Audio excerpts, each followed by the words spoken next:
We should cover some of the logistics, and then we'll kind of do a run through on what happened in the race. So there are plenty of ways to get to this race. We chose to fly into Phoenix.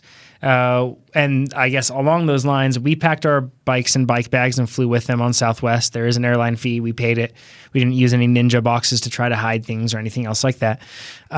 We had one podcast listener, I believe his name was Gordon. Yeah, Gordon. Yeah, he shipped his bike with bike flights. They used FedEx. It didn't show up in time. Mm-hmm. They were hoping that it would show up on race day morning, and it ended up just getting to Phoenix, and that was it. But that was basically at race time. They couldn't go get it. Yeah. And he had his helmet, his shoes. He had like everything. Lights, nutrition. Everything in that box. And he's a 24-hour racer. Yeah, so he ended up missing it, which is a bummer. But for me, it's less about like the medium that you send it with, because ours could have gotten lost in the airlines. Oh, yeah. I think more than anything, it's more about like some principles you can learn about sending your bike. We're going to have Gordon's case educate thousands and tens of thousands of people, so that never happens to them. Yes. You have some tips because you've done this before. Yeah, so we use bike flights, or some of us use bike flights pretty regularly. Some of us use Ninja cases, things like that. One of the biggest takeaways is plan for it to get there so early. Like a week ahead? Like a week ahead. Week is safe. Then you pretty much can't mess it up. We usually do 5 days. The other big help is if you ship it to a bike shop, then they can build it and look over your bike right when they get it. And why is that important?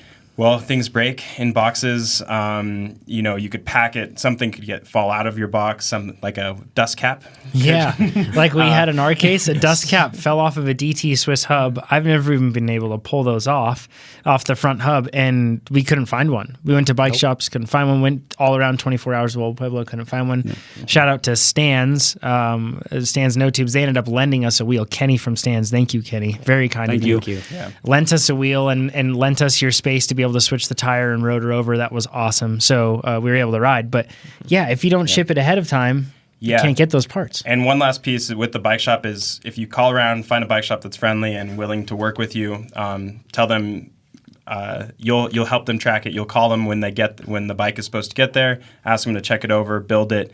Then you can also have them tear it down and ship it again. It's nice to plug some money into the local bike shop. They're stoked. It's not that much work for them, and they're happy that they get to facilitate your racing. Yeah. One key thing with that is ask them to build it when it arrives or before the event, so then they can find these sort of problems beforehand. Yeah, because a lot of bikes too have particular parts that are hard to source, and if it's the day before or 2 days before, it's really hard to get. But if it's a week, you probably can get something, or like locally you can bring a part with you, and you just have more time and flexibility. I think if you don't have the luxury of sending your bike and all your stuff super early, if you can at the very least bring your helmet, shoes, and pedals with you along with your carry-on baggage, it's fairly easy to get a hold of a bike. Right, you can find a bike to rent. If you absolutely had to. Yeah, that's smart. And I'm bad about that. I always end up putting my helmet, shoes, and pedals in with my bike, but it is a good idea to keep it with you. Especially if you're changing flights and stuff like that. Fortunately, we're direct, so thank goodness. So then we went from Phoenix to Mesa, where we rented an RV from RV Rental Outlet. I know these are all details that matter for this sort of race, but hopefully there are things that you can apply to the whatever race you're doing. We called ahead and ended up getting an RV, and that's extremely important for this race. All the RV and all the RV places are sold out. Basically, so if you don't get that RV with like plenty of advance, then you're just not going to get one.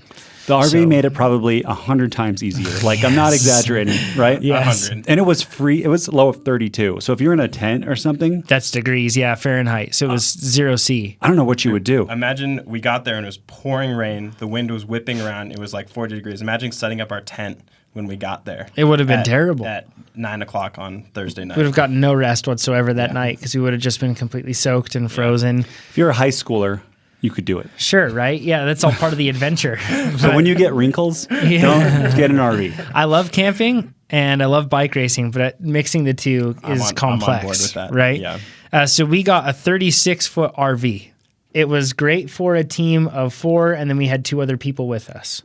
I feel like anything smaller might have been complex at times, but certainly doable. Anything larger, I feel like wasn't necessary. No. But the one thing was a 36-foot RV was kind of hard to negotiate.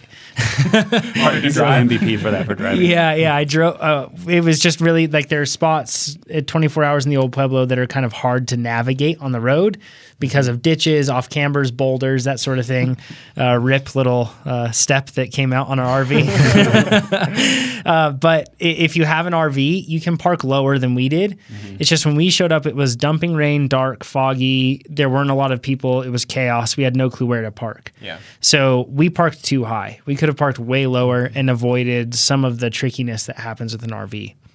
So that would have been a whole lot easier. We were also told by some local folks to to go down through a town called Florence.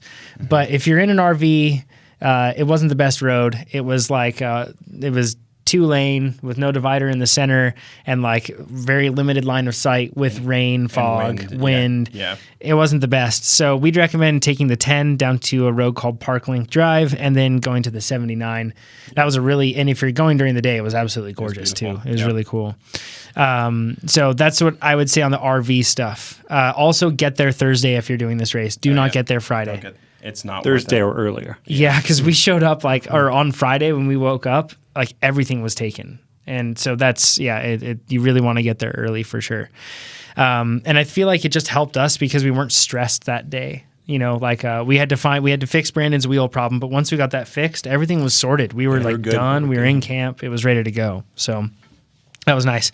And then that also, doing this whole process allowed us to stop in Phoenix to get food. Because once you get out there, you can't get anything other than what vendors have, which is like pizza, really good pizza. Really good.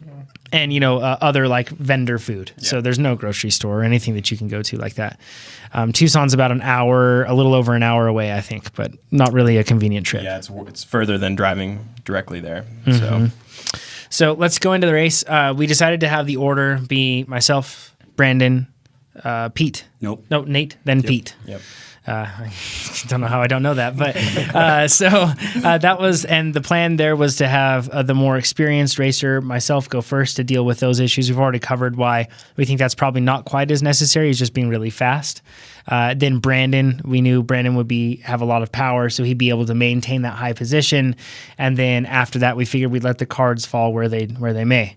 Yeah. It was probably good to have you being comfortable with like passing and bike handling and all that stuff later on. So yeah, and I rode more laps at night, I think, and I didn't really have any problem with that. Except it was cold.